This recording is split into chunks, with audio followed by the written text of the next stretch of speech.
La dernière fois, nous avons vu les tensions qui pouvaient exister entre les kabbalistes et entre les philosophes.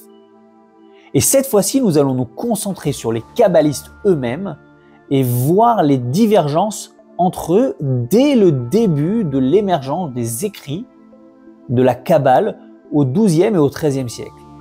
C'est très intéressant d'ailleurs de voir qu'à l'époque, on commence à avoir des traces, on commence à parler, à dévoiler un peu plus la Kabbale. Déjà, on a des divergences, déjà, on a des dissensions. Au XIIIe siècle, en Catalogne, on a 3 écoles.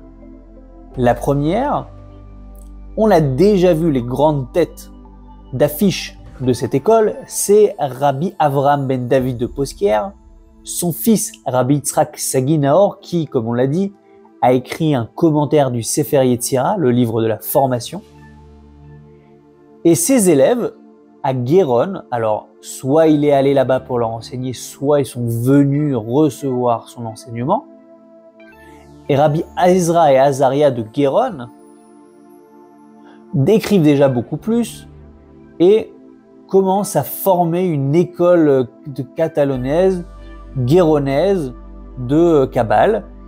Et on voit un fait très intéressant, c'est que leur Kabbale est influencée par des courants néoplatoniciens, des courants philosophiques néoplatoniciens qui sont rentrés dans le judaïsme par des penseurs tels que Isaac d'Israéli et Ibn Gabirol. Et on a par exemple une doctrine de la création qui n'est pas la création ex nihilo classique, la création à partir de rien, mais on a une création à partir d'une émanation de Dieu, c'est-à-dire que de Dieu sort un flux d'énergie colossal qui va créer le monde, et donc on n'est pas là à partir de rien, mais on est plutôt à partir de Dieu l'infini. On va d'ailleurs appeler En Sof, le sans fin, celui qui n'a pas de fin, donc infini. Et émanent de cet infini les 10 forces qu'on appelle Séphiroth, les 10 forces qui sont les intermédiaires entre Dieu et le monde. Et ces 10 forces-là, bien qu'elles sont détachées de la divinité, détachées de l'infini, elles sont quand même divines, on les considère quand même divines, elles font partie de ce qu'on appelle le monde de l'émanation, qui dans la hiérarchie des mondes est le monde le plus élevé. Et là-bas se trouvent vraiment les 10 séphirotes qui sont, comme on l'a dit, émanés, donc sortis du divin, mais encore rattachées à la divinité, donc elles sont divines, mais sans vraiment être Dieu. Voilà, donc c'est très intéressant et bien entendu, ça a des implications importantes au niveau de la manière qu'on a de faire la prière, parce qu'on commence à se demander, oui mais on prie, mais quand on prie, est-ce qu'on va agir plutôt sur les séphirotes, est-ce qu'on va agir plutôt sur Dieu?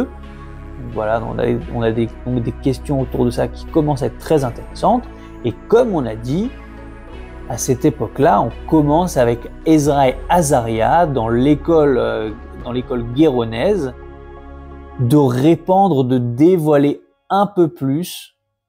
Alors peut-être pas complètement, mais on commence à comprendre qu'on parle ici d'un système de 10 sphirotes qui sont un des intermédiaires.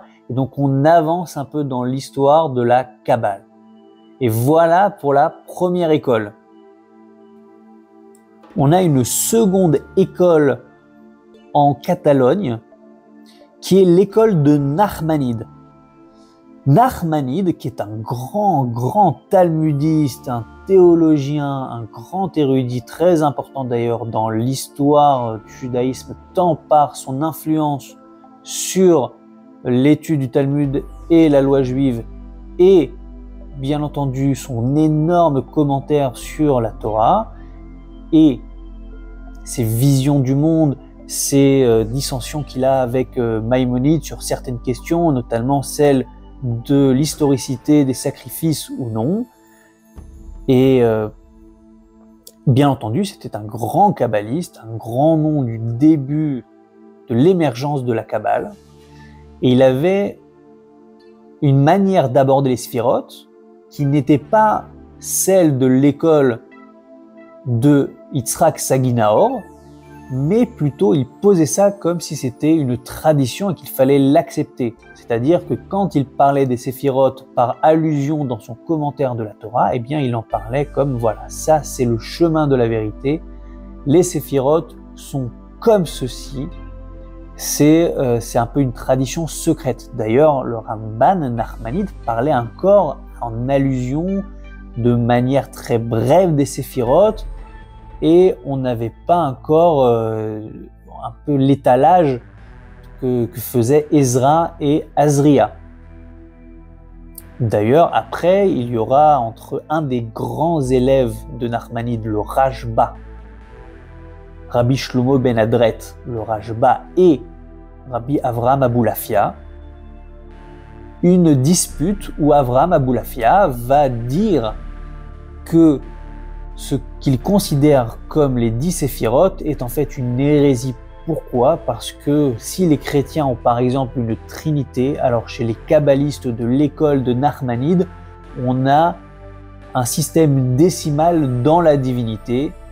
Alors apparemment, ça nous dévoilerait quelque chose de la manière dont Nachmanide avait appréhendé les sphirotes comme faisant partie intégrale de la divinité, et non pas comme les élèves de Rabbi Yitzhak Sagi Nahor, pour qui il y avait le Ensof, et ensuite du Ensof émanaient les 10 séphirotes.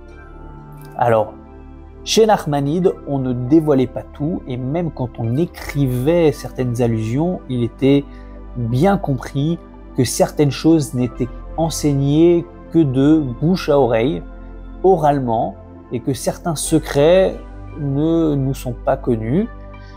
Et d'ailleurs, fait intéressant, c'est à cette époque-là, chez Nachmanide ou chez ses élèves, qu'on commence à dire que certains secrets ne sont enseignés qu'après 40 ans. Ce truc de 40 ans, on étudie la Kabbale qu'après 40 ans, c'est à partir de ce moment-là, c'est le premier à avoir abordé cela.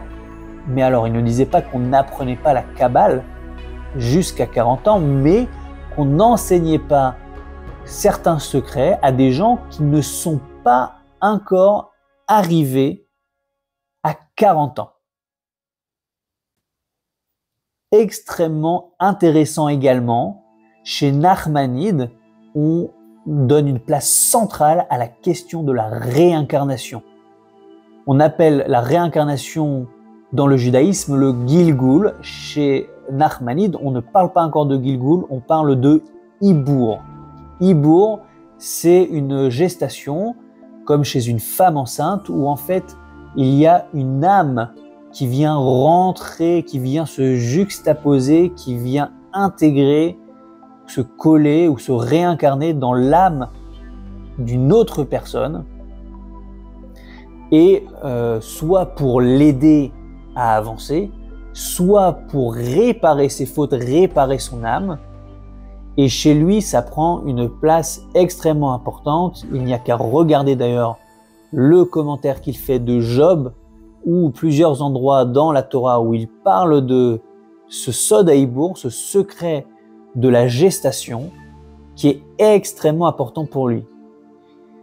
Et d'ailleurs, ça lui fait porter un regard complètement différent sur l'histoire, et l'histoire de la Bible notamment, car certains personnages sont en fait les mêmes qui se réincarnent, et donc on a une espèce d'entremêlement de l'histoire, du présent et du passé, une certaine continuité dans les missions de certains personnages au travers des générations. D'ailleurs, une phrase très célèbre dans le monde de la Torah, dans le monde du judaïsme, est de dire « Maaseh Avot Siman Lebanim », ce qu'ont fait les pères, les enfants, c'est-à-dire les descendants qui viendront après eux, vont reprendre cela dans une autre génération pour continuer, on va dire, et ils feront la même chose. Il y a une espèce d'état cyclique de l'histoire où les descendants referont ce que font les pères. Et chez Nachmanide, on comprend cela beaucoup mieux à la lumière de cette sorte de réincarnation. Et d'ailleurs, ça lui permet aussi de comprendre certaines autres choses comme le châtiment et la rétribution.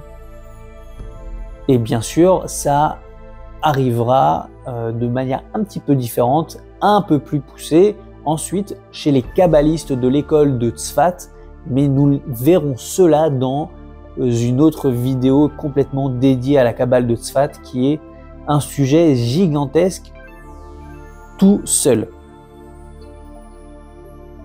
On l'a rappelé par rapport à la dissension qu'il a eue avec le Rajba, le grand élève de Nachmanide. Rabbi Avraham Abulafia était le fondateur d'une troisième école qui recherchait un état prophétique en utilisant des combinaisons de lettres à la base ou sur base de noms divins. Et grâce à ces combinaisons, à cet art combinatoire où il construisait et déconstruisait, assemblait et désassemblait les noms divins d'une certaine manière, avec certaines dispositions du corps, avec certaines manières de dire les lettres, il pouvait arriver selon lui à un état où il se transforme, où il touche quelque part au divin, un état prophétique.